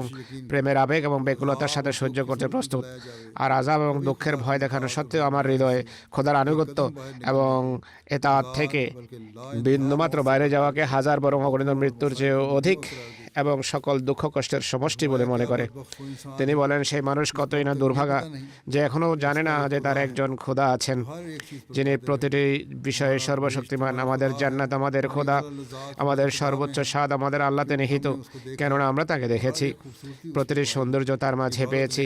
এই সম্পদ গ্রহণ করার যোগ্য প্রাণের বিনিময়ে হলেও, আর এই মণি এবং রত্ন ক্রয় করার যোগ্য সমস্ত সত্তা বিসর্জন দিয়ে হলেও, হে বঞ্চিতরা, এই ঝর্ণাধারার দিকে ছুটে আসো, এটি তোমাদের পরিতৃপ্ত করবে। এটি জীবনের ঝর্ণাধারা, এটি জীবন সুধা, আর তোমাদেরকে রক্ষা করবে। আমি কি করব, কিভাবে এই সুসংবাদ হৃদয়ে গ্রথিত করব? किस दफ से मैं बाजार কোন ঢোল পিটি আমি বাজারে ঘোষণা করব যে ইনি হলেন তোমাদের খোদা, যাতে মানুষ শুনতে পায়? আর কোন ঔষধ দিয়ে আমি सुनने के लिए लोगों के कान চিকিৎসা করবো যাতে শোনার জন্য মানুষের কানগুলো খুলে যায়? যদি তোমরা খোদার হয়ে যাও, নিশ্চিত যেন যে খোদা তোমাদেরই। তোমরা ঘুমিয়ে থাকবে আর খোদা তাআলা তোমাদের জন্য জাগ্রত থাকবেন। और तुम दुश्मन से তোমরা শত্রুর বিষয়ে উদাসীন থাকবে আর খোদা তাকে দেখবেন, তার উপর দৃষ্টি রাখবেন এবং তার ষড়যন্ত্র নস্যাৎ করে দেবেন। আর তোমরা এখনো জানো না যে তোমাদের খোদার মাঝে কি কি সক্ষমতা রয়েছে। যদি তোমরা জানতে, তবে তোমাদের উপর এমন কোনো দিন আসতো না যখন তোমরা এই দুনিয়ার জন্য অত্যন্ত শোকার্ত হতে। এক ব্যক্তি যার কাছে এক ধনভাণ্ডার রয়েছে, সে কি একটি পয়সা হারিয়ে গেলে কেঁদে বুক ভাষায় চিৎকার করে होने लगता है। फिर ধ্বংস হয়? इस खजाने की অতএব যদি তোমাদের এই ভাণ্ডারের খবর থাকতো हर एक যে খোদা তোমাদের প্রতিটি প্রয়োজনের সময় কাজে আসার तो तुम শক্তি রাখেন, তবে তোমরা দুনিয়ার জন্য এমন আত্মহারা কেন হতে? খোদা এক অতি প্রিয় ভাণ্ডার, তাকে মূল্যায়ন করো। तुम्हारे हर एक তিনি তোমাদের প্রতিটি পদক্ষেপে তোমাদের সাহায্যকারী। उसकी मदद के कुछ भी नहीं। তার সাহায্য ছাড়া তোমরা অর্থহীন। তোমাদের উপায়, উপকরণ ও কলা কৌশলও কিছুই নয়। फिर खुदा से मोहब्बत का इजहार करते हुए এরপর খোদার প্রতি ভালোবাসা প্রকাশ করে খুবই वो मेरे खुदा, মর্মস্পর্শী ভাষায় তিনি বলছেন, मेरे प्यारे मालिक, হে আমার খোদা, আমার মওলা, আমার প্রিয় মালিক, আমার প্রিয়তম প্রেমাস্পদ, নিজেকে সম্বোধন করে বলছেন दुनिया मुझे যে দুনিয়া, পৃথিবীর মানুষ আমাকে বলে যে তুমি কাফের, मुझे कोई और কিন্তু তোমার চেয়ে প্রিয় কেউ থাকতে পারে কি? तुझे छोड़ যদি থাকতো তাহলে তোমাকে ছাড়া যেত। কিন্তু আমি দেখি दुनिया से गाफिल हो जाता যখন মানুষ এই পৃথিবীর কারণে উদাসীন হয়ে যায়, तक नहीं होता। যখন আমার বন্ধু এবং সাথীরা জানেও না যে আমি কি অবস্থায় আছি, जगाता है তখন তুমি আমাকে জাগাও আর গভীর ভালোবাসার সাথে বলো যে দুঃখ করো না, আমি তোমার সাথে আছি। तो फिर ए मेरे मौला, ये তাই হে আমার মওলা, হে আমার প্রভু, এই অনুগ্রহের পর কিভাবে সম্ভব যে আমি তোমাকে ছেড়ে দেব? কখনো নয়, কখনো নয়। फरमाते हैं হযরত মুসলিম ইসলাম বলছেন, निशानों को शुमार नहीं कर सकता। আমি নিদর্শন সমূহ গণে শেষ করতে পারবো না যা আমাকে জানানো হয়েছে। আমি তোমাকে চিনি যে তুমি আমার খোদা। আল্লাহ তাআলাকে সম্বোধন করে বলছেন तेरे नाम से ऐसी उछलती যে এই কারণে হে আমার আত্মা তোমার নামে সেভাবে নেচে উঠে উদ্বেলিত হয় যেভাবে দুগ্ধপোষ্য শিশু মাকে দেখে উল্লসিত হয়। কিন্তু অধিকাংশ মানুষ আমাকে চিনতে পারেনি এবং কবুলও করেনি। ही था। তো এই ছিল খোদা তাআলার প্রেম, খোদার ভালোবাসা যা হযরত মুসলিম ইসলামের হৃদয়ে তার মনিবের, তার নেতার আনুগত্যে সৃষ্টি হয়েছিল এবং এই শিক্ষাই তিনি তার জামাতকে দিয়েছেন। তিনি বলেন, প্রতিটি কোরবানের জন্য প্রস্তুত থেকো। যদি আল্লাহর খাতিরে ত্যাগ স্বীকার করো, তার প্রতি ভালোবাসা প্রকাশ করো, তার প্রাপ্য প্রদান করো, তাহলে আল্লাহ তাআলাও তোমাদের সেভাবে ভালোবাসবেন যে প্রতিটি শত্রু থেকে তিনি তোমাদের রক্ষা করবেন, প্রতিটি কষ্ট থেকে তোমাদের রক্ষা করবেন এবং তার সন্তুষ্টির খাতিরে তোমরা যাই করবে তার বিনিময়ে আল্লাহ তাআলা তোমাদেরকে তার অশেষ দানে ধন্য করবেন, এই পৃথিবীতেও আর পরকালেও। আল্লাহ তাআলা अल्लाह ताला को बनाए मोहब्बत আমাকে খোদার এবং প্রেমিক, এমন খোদা প্রেমিক খোদা তাআলা আমাদেরকে ধন্য করুন। साल शुरू हो चुका है। গতকাল থেকে নববর্ষের সূচনা হয়েছে, আপনারা জানেন। मुबारकबाद भी दे रहे हैं। মানুষ পরস্পরকে শুভেচ্ছা জানাচ্ছে নববর্ষের। দোয়া করুন এই বছরটি যেন আমাদের शुमार बरकतों का জন্য অগণিত কল্যাণ বয়ে আনে। मुखालिफिन আল্লাহ তাআলা दुश्मनों के বিরোধী এবং শত্রুদের সকল ষড়যন্ত্র ধূলিসাৎ করুন। এবং জামাতকে পূর্বের চেয়ে पहले से बढ़कर नवाजे। অধিক উন্নতিতে ধন্য করুন, ক্রমাগতভাবে উন্নতি দিন। तो आज़ाद मुल्कों में আমরা বিশেষভাবে যারা স্বাধীন বিশ্বে বসবাস করছি, আমরা নববর্ষ উদযাপন করছি। পাকিস্তানেও বিভিন্ন জায়গায় নববর্ষ উদযাপিত হচ্ছে। सीर भाइयों को भी এমন সময় আমাদের বন্দী ভাইদেরকেও पाकिस्तान की जेलों দোয়ায় স্মরণ রাখা উচিত। পাকিস্তানের কারাগারগুলোতে যেমনটি আমি বলেছিলাম যে মোবারক সানি সাহেবকে যাবজ্জীবন কারাদণ্ড দেওয়া হয়েছে। অন্যান্য বন্দীরা বন্দী অবস্থায় में नए साल में দিনাতিপাত করছেন। का शुक्र करते हुए दाखिल हो रहे हैं। এই অবস্থাতেও তারা নববর্ষে আল্লাহ তাআলার কৃতজ্ঞতারত অবস্থায় নববর্ষে প্রবেশ করছে। আল্লাহ সন্তুষ্টির জন্য তারা লোহার কড়া পরে রেখেছেন, उनकी रिहाई के जल्द सामान पैदा फरमा। লোহার বেড়ি পরিধান করে রেখেছেন। আল্লাহ তাআলা দ্রুত তাদের মুক্তির বিধান এবং ব্যবস্থা করুন। सीरों और আমাদেরকে এবং এই বন্দী ও বিপদে নিপতিত সকল আহমদীকে पहले से बढ़कर हासिल हो। আল্লাহ তাআলা যেন তার ভালোবাসার मुश्किलात की वजह প্রকৃত উপলব্ধি পূর্বের চেয়ে বেশি দান করেন। এই প্রতিকূলতার কারণে আল্লাহ তাআলার প্রতি আমাদের ज़्यादा ভালোবাসায় ঘাটতি দেখা দেওয়ার পরিবর্তে যেন পূর্বের চেয়ে সে ভালোবাসা বৃদ্ধি পায়। নির্যাতিতদের জন্য, মজলুমদের জন্য দোয়া করুন। আল্লাহ তাআলা পৃথিবীর সকল নির্যাতিতদের, নিপীড়িত লোকদের, জালেমদের পাঞ্জা থেকে মুক্ত করুন। পৃথিবীতে শান্তি প্রতিষ্ঠিত হোক। নামাজের পর ज़्यादा गायबी पढ़ाऊँ। আমি 3 ব্যক্তির গায়েবানা জানাজা পড়াবো। पहला जिक्र है প্রথম 3 जनाजे স্মৃতিচারণ হবে रेहाना बास রেহানা বাসমা সাহেবার, যিনি সৈয়দ नासिर की अहलिया थी। আহমদ সাহেব নসিরের স্ত্রী ছিলেন। 90 বছর বয়সে সম্প্রতি ইন্তেকাল করেছেন। ইন্না লিল্লাহি ওয়া ইন্না ইলাইহি রাজিউন। वसिया थी। আল্লাহ তাআলার কৃপায় তিনি वसीम अलैहिस्सलाम की पढ़ ওসিয়ত করেছিলেন। মসিম ইসলামের প্রপৌত্রী মির্জা সুলতান আহমদ সাহেবের পৌত্রী मिर्जा अजीज হযরত মির্জা আজিজ আহমদ রাদিয়াল্লাহু আনহুর কন্যা এবং হযরত মীর মোহাম্মদ ইসহাক সাহেব রাদিয়াল্লাহু আনহুর দৌহিত্রী ছিলেন। शादी के बाद ये বিয়ের পর তিনি তার স্বামীর সাথে পূর্ব আফ্রিকায় চলে যান, কেনিয়ায় বসবাস করেন। সেখানে তিনি লাজনার काम किए। মহিলা সংগঠনের কাজ করেছেন, খেদমত করেছেন, সাংগঠনিক সেবা দিয়েছেন। इनके তার 2 बेटे वाकफे 2 পুত্র রয়েছেন। ওয়াকফে জিন্দেগি সৈয়দ তাহের আহমদ সাহেব, যিনি এডিশনাল নাজার ইশাত বর্তমানে রাবুয়াতে আছেন, এবং সৈয়দ মুজাফর আহমদ, তিনিও ওয়াকফে জিন্দেগি জায়দাদ বিভাগে কাজ করছেন রাবুয়াতে। इनके बेटे একইভাবে তার 2 পুত্র নয় 3 পুত্র রেখে গেছেন। सुल्ताना তার এক কন্যা হলেন ডক্টর সুলতান আহমদ সাহেবের স্ত্রী, দ্বিতীয়জন ফারহানা, যিনি মির্জা কলিম আহমদ সাহেবের স্ত্রী, সাহেবজাদা মির্জা ওয়াসিম আহমদ সাহেবের পুত্রবধূ। सैयद ताहिर তার ছেলে সৈয়দ তাহের আহমদ সাহেব বর্ণনা করেন, कुरान करीम से बहुत কোরআন করিমের প্রতি তার সুগভীর ভালোবাসা ছিল। তিনি নিয়মিতভাবে অধিক হারে কোরআন তেলাওয়াত করতেন। খেলাফতের সাথে তার অসীম ভালোবাসা सब बच्चों ने लिखी। এবং গভীর ভক্তির সম্পর্ক ছিল। সব সন্তান এমনটি লিখেছেন। তিনি এই গুণাবলী সন্তানদের মাঝে সৃষ্টি করেছেন। इनके बेटे रईस তার ছেলে আনিস আহমদ লিখছেন, कि हर किसी की তিনি সবার সুখ দুঃখে অবশ্যই हमें खास तौर पर শরীক হতেন। আমাদের বিশেষভাবে চাঁদা প্রদানের বিষয়ে তাগিদ দিতেন এবং জিজ্ঞেস করতেন যে চাঁদা পরিশোধ করা হয়েছে কিনা। কিভাবে নফল রোজার প্রতিও দৃষ্টি আকর্ষণ করতেন। इनकी बेटी তার কন্যা फौजिया ফারহানা ফৌজিয়া বলছেন, कि मैंने बचपन আমি শৈশব থেকেই अपनी वालदा को तहज्जुद का पाबंद আম্মাকে তাহাজ্জুদে অভ্যস্ত পেয়েছি। नमाज़ों में खुद भी নামাজের ক্ষেত্রে নিজেও যত্নবান ছিলেন। সন্তানদেরও সময়মতো নামাজ পড়ার তাগিদ দিতেন। कुरान करीम पढ़ने की কোরআন কারীম অধিক পড়ার কারণে मेरी मम्मी को আমি लंबी लंबी सूरतें ज़बानी याद আমার দীর্ঘ সূরাগুলো অনেক দীর্ঘ বা লম্বা সূরা মুখস্থ ছিল। और हमें कहा करती थी আমাদেরকে বলতেন কোরআন কারীম উচ্চস্বরে তেলাওয়াত করো।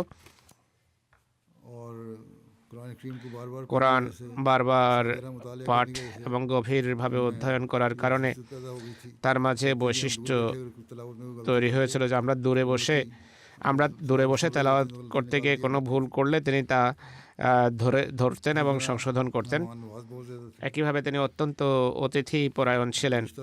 पहले अब तो खैर बहुत सहूलतें हैं। এখন তো অনেক সুযোগ সুবিধা রয়েছে, কিন্তু हम बाज़ दफ़ा सहूलतें नहीं थी। सर्दियों में गर्म पानी অতীতে সেই সুযোগ ছিল না। শীতকালে গিজার বা বয়লারের মাধ্যমে গরম পানি পাওয়া যেত না। সকালে উঠে নিজেই পানি গরম করতে হতো, কিন্তু আমাদের অজুর জন্য তিনি নিজেই গরম পানি প্রস্তুত করে রাখতেন। হযরত খলিফা রাবে রাহিমাহুল্লাহর सैयद তার স্বামী সৈয়দ डॉक्टर मीर इस्माइल साहब আহমদ সাহেবের, যিনি মীর ইসমাইল সাহেবের পুত্র ছিলেন, তার সাথে বন্ধুত্ব ছিল। जाते तो वहाँ ठहरा करते थे। কোনো সফরে গেলে তার ঘরে অবস্থান করতেন। किया खलीफा मसीह খলিফা রাবে নিজেই বলেছেন যে सुबह सुबह তিনি ভোরে উঠে उठ के तो मेरे लिए আমার জন্য गर्म पानी वजू के लिए উজুর জন্য গোসলখানায় दिया करते थे গরম পানি রেখে দিতেন। एक दिन मैंने একদিন আমি ভাবলাম যে আমি নিজেই ভোরে উঠে পানি গরম করব যেন তার কষ্ট না হয়, लेकिन कहते हैं কিন্তু তিনি বলছেন যে अपनी तरफ से बड़ी जल्दी আমি খুব তাড়াতাড়ি উঠেছি নিজের হিসাব অনুসারে, কিন্তু গিয়ে দেখি গরম পানি সেখানে রাখা আছে আমার জন্য। তার জীবনে অনেক আর্থিক প্রতিকূলতা দেখা দিয়েছিল, কিন্তু বুদ্ধিমত্তার সাথে সুনিপুণভাবে ঘর সামলেছেন। पहले ये केनिया में थी जैसा कि मैंने कहा। কেনিয়াতে ছিলেন পূর্বে, যেভাবে বললাম। এরপর খলিফা সালেস রহমাউল্লাহর নির্দেশে ये लोग पाकिस्तान পাকিস্তান ফিরে আসেন। और यहाँ आके এখানে এসে पहले जैसे नहीं रहे, অবস্থা পূর্বের মতো ছিল না, স্বাচ্ছন্দ্য ছিল না, কিন্তু बर्दाश्त किया হাসি মুখে সব কষ্ট সহ্য করেছেন। कि हम शीरा हैं, তার বোন আতিকা ফারজানা বলছেন जमाती गैरत জামাতের প্রতি তার আত্মমর্যাদা বোধ ছিল সুগভীর। জামাতের বিরুদ্ধে কোনো কথা শোনা তার পছন্দ ছিল না, পছন্দ করতেন না। गुरशावार दर्दाना है इनकी, একইভাবে তার বড় বোন দুর্রে वो कहती हैं শাহওয়ার দুর্রানা कि ये आदत थी বলছেন তাহাজ্জুদে क्या करती थी। ওঠার এত অভ্যাস ছিল যে অ্যালার্মের প্রয়োজন হতো না। बेटियां उनसे परेशान थी। তার বোনের 5 মেয়ে ছিল, মেয়েদের বিয়ের ব্যাপারে চিন্তা ছিল। তিনি বলতেন চিন্তা করো না, আল্লাহ তাআলা নিজেই ব্যবস্থা করবেন, আর আল্লাহ তাআলা সত্যিই তা করেছেন। তিনি বলেন যে তিনি অত্যন্ত ধৈর্যশীলা, কৃতজ্ঞ এবং সাহসী নারী ছিলেন। আল্লাহ তাআলা তার মাগফিরাত করুন এবং কৃপা করুন তার প্রতি। পরবর্তী স্মৃতিচারণ इफ़त हलीम साहब হবে লাইবেরিয়ার লাজনাই মাল্লার সাবেক ন্যাশনাল প্রেসিডেন্ট শ্রদ্ধেয়া ইফাত হালিম সাহেবার। डॉक्टर अब्दुल हलीम साहब তিনি লাইবেরিয়ার মনরোভিয়া ক্লিনিকের ইনচার্জ ডক্টর আব্দুল আলিম সাহেবের की अहलिया थी। সহধর্মিণী ছিলেন। बीमार हुई गुज़श्ता दिनों में, तभी हॉलैंड आ गई थी इलाज के लिए। সম্প্রতি অসুস্থ হওয়ার পর হল্যান্ড আসেন চিকিৎসার জন্য। 21শে সেপ্টেম্বর 59 বছর বয়সে ইন্তেকাল করেন। ইন্না লিল্লাহি ওয়া ইন্না ইলাইহি রাজিউন। अल्लाह ताला के फजल से আল্লাহ তাআলার কৃপায় 3 हिस्से की मूसियत थी। তিনি 1/3 ওসিয়ত করেছিলেন। के खानदान में अहमद का नफूज তাদের বংশে আহমদিয়তের বিস্তার ঘটেছিল তার প্রপিতামহ মুকররম মোহাম্মদ আলী সাহেবের মাধ্যমে, যিনি খলিফা সানি রাদিয়াল্লাহু আনহুর হাতে বয়াত করেছিলেন। जुलाई 2004 में 2004 সনের জুলাই মাসে के साथ ये लाइबेरिया गए। তিনি স্বামীর সাথে লাইবেরিয়া যান। 21 বছর लाइबेरिया में गुजारा লাইবেরিয়াতে কাটিয়েছেন। और इस दौरान में लजना की এ সময় भी रही आप 2-3 বার লাজনাই মাল্লার প্রেসিডেন্ট হিসেবেও সেবা করার সুযোগ পেয়েছেন। इनको।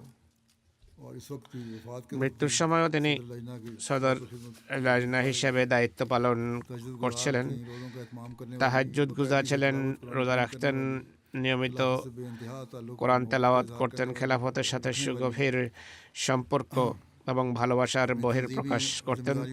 নিজের সাংগঠনিক দায়িত্ব অত্যন্ত নিষ্ঠার সাথে পালন করতেন। बच्चों के हिस्सा लेते আর্থিক কোরবানিতে স্বতঃস্ফূর্তভাবে অংশ নিতেন, অনেক প্রচুর পরিমাণে সদকা খয়রাত করতেন। की और दुखी इंसान की खिदमत মেহমানদারি, রমায়িক ব্যবহার, সদাচরণ এবং আত্মমানবতার সেবার প্রেরণায় তিনি সদা উদ্বেলিত ছিলেন। आपने ना सिर्फ অত্যন্ত उनके शौक से तिलावत পুণ্যবতী নারী ছিলেন। নিজেই আগ্রহের সাথে তেলাওয়াত করতেন না কেবল, बल्कि लजना के लिए বরং खुसूसी লাজনার জন্য বিশেষ ক্লাসের ব্যবস্থাও করতেন करवाती थी और बच्चों को এবং कुरान करीम पढ़ाती फिर শিশুদের কোরআন পড়াতেন। এরপর আমিন অর্থাৎ কোরআন খতমের অনুষ্ঠানও করাতেন।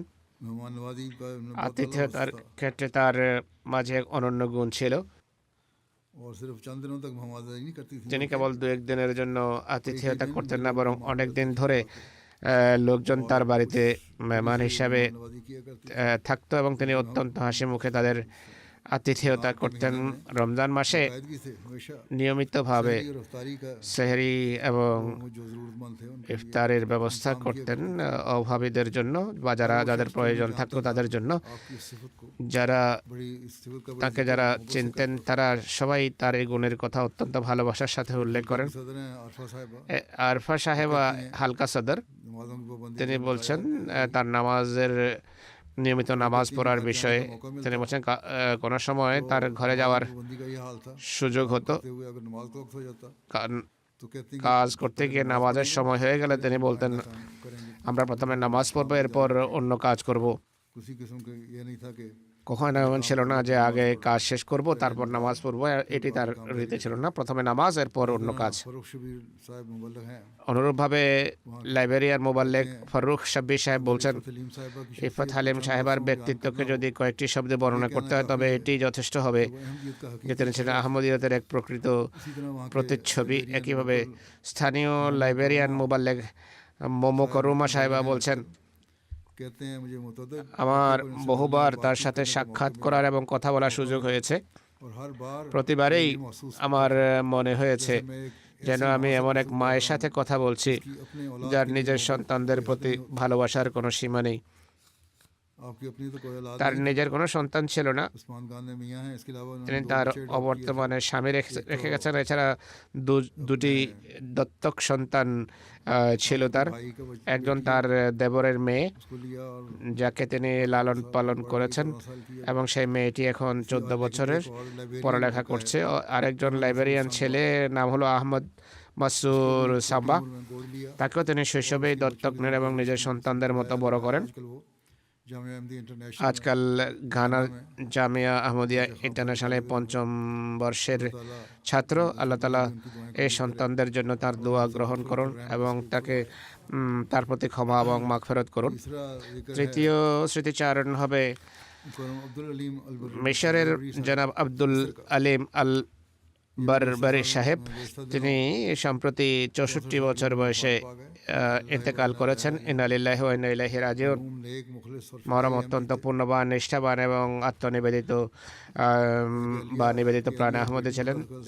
স্ত্রী এবং কন্যা আল্লাহ তাআলার অনুগ্রহে আহমদী হিসাবে রেখে গেছেন। তারা इस कदर मोहब्बत थी স্ত্রী লিখছেন যে আমার স্বামীর আল্লাহ তাআলার প্রতি এমন গভীর ভালোবাসা ছিল যে মনে হতো তিনি যেন আল্লাহর জিকির করার জন্যই জন্মগ্রহণ করেছেন। অত্যন্ত উন্নত চরিত্রের অধিকারী মানুষ ছিলেন, কখনো কারো সম্পর্কে কটূক্তি করেননি। তিনি বলছেন 31 বছরের দাম্পত্য জীবনে তিনি আমাকে কখনো কোনো কষ্ট দেননি, বরং তিনি ছিলেন একজন সর্বোত্তম ও নেককার স্বামী। आपकी बेटी ने 2008 তার में কন্যা MTA 2008 সালে এমটিএল আরাবিয়া দেখার পর বয়াত করেছিলেন। कहती हैं हाँ अब बेटी ने नहीं बल्कि खुद इन्होंने अब्दुल अलीम साहब ने और उनकी बेटी ने 2008 में MTA देखकर बैठ আব্দুল আলিম সাহেব এবং তার কন্যা 2008 সালে मैंने बड़ी शदीद এমটিএল আরাবিয়া দেখে বয়াত করেন। তার স্ত্রী লিখছেন যে আমি প্রবল বিরোধিতা করেছি এবং অনেক সমস্যা সৃষ্টি করেছে তাদের জন্য। बुलाकर उनकी আমার পরিবারের সদস্যদেরকে ডেকে তাদের বিরোধিতা করেছে, কিন্তু তারা উভয়ে ধৈর্য ধরেন। পিতা কন্যা একদিন নামাজে উচ্চস্বরে তিনি দোয়া করছিলেন, স্বামী দোয়া করছিলেন। मैंने सुना তিনি বলেন আমি শুনলাম তিনি বারবার वो मेरे बारे में कह रहे थे আমার সম্পর্কে বলছেন, হে প্রভু, तो मेरी बीवी को হয় हिदायत তুমি আমার স্ত্রীকে হেদায়েত দাও, না হয় তাকে আমার থেকে দূরে নিয়ে যাও। कहती हैं कि मैं इस তার স্ত্রী বলেন যে এই দোয়াটি আমার মনে গভীর রেখাপাত করে, কিন্তু আমি তাকে জানাইনি। আমি নিজেও দোয়া শুরু করে দেই। অবশেষে 1 মাস পর আল্লাহ তাআলার অনুগ্রহে और बैत की तौफीक আমার लोग जो कहते हैं ना অন্তরে আমি প্রশান্তি বোধ করি, বয়াত করার তৌফিক পাই।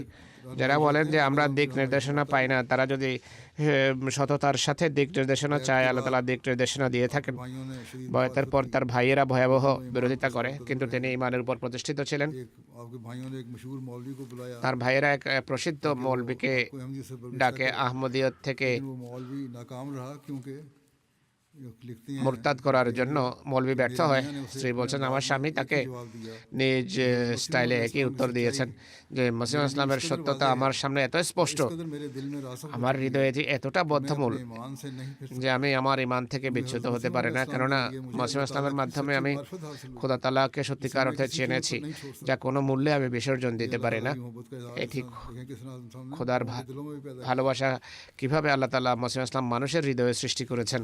मुजाहिदा कर আল্লাহর ইবাদতের জন্য চেষ্টা সাধনা করতেন।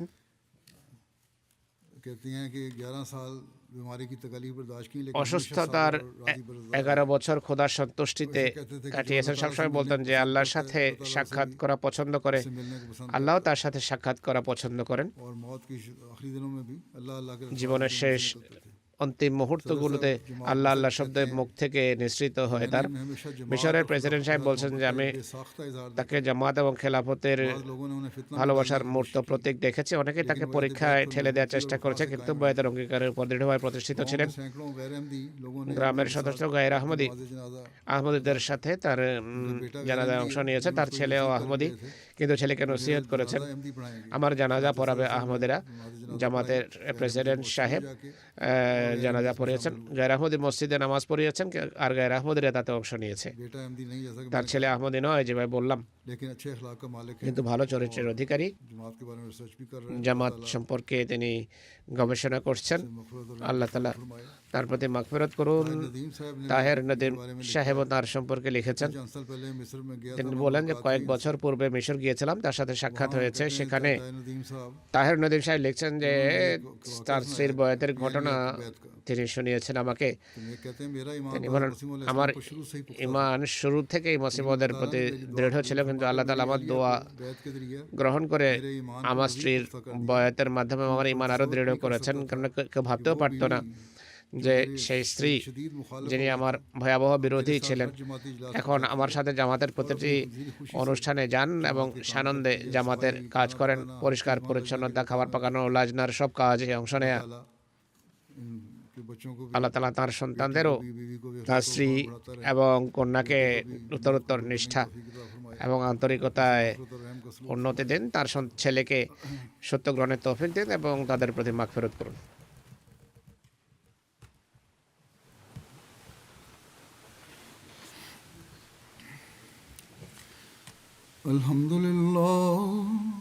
الحمد لله نحمده ونستعينه ونستغفره ونؤمن به ونتوكل عليه ونعوذ بالله من شرور أنفسنا ومن سيئات أعمالنا من يهده الله فلا مضل له ومن يضلل فلا هادي له ونشهد أن لا إله إلا الله ونشهد أن محمدا عبده ورسوله عباد الله رحمكم الله إن الله يأمر بالعدل والإحسان وإيتاء ذي القربى وينهى عن الفحشاء والمنكر والبغي يعظكم لعلكم تذكرون اذكروا الله يذكركم وادعوه يستجب لكم ولذكر الله أكبر